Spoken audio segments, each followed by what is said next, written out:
این جوانان بلند و ناموس برای ادای قرض شهروندی با خواهش خود به کمیسریات حربی ناحیه فرخار آمدند. روز اولی دعوت در کمیسریات حربی ناحیه 60 نفر جوانان از کمیسیه طبی با موفقیت گذشتند. در کمیسیه طبی با اشتراک طبیبان وضع سلامتی دعوتشوندگان همه جانب سنجیده شدند.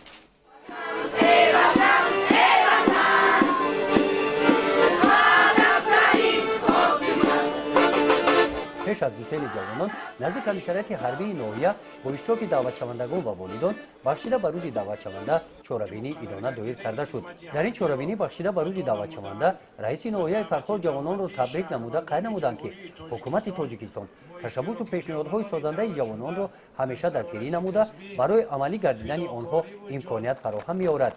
اطلاع داده شد که جواباً به این غمخوری‌ها در ناحیه فرخار جوانان در آبادی و پیشرفت سرزمین اجدادی حمایه وطن سهم ارزنده می‌گذارند. امروز جوانان بلند و ناموس ناحیه در صف‌های قوه‌های مسلح صادقانه خدمت دارند.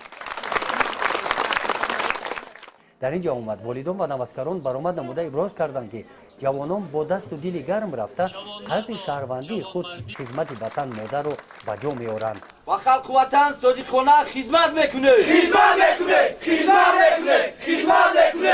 در این چورابینی کارمندان بخش فرهنگ ناحیه با برنامه ادانه کنسرتی خاطر دعوتشوندگان را شاد گردانیدند. گسیل جوانان برای ادای خدمت حربی با عنعنه نیک گذاشتگانمان ادامه یافت.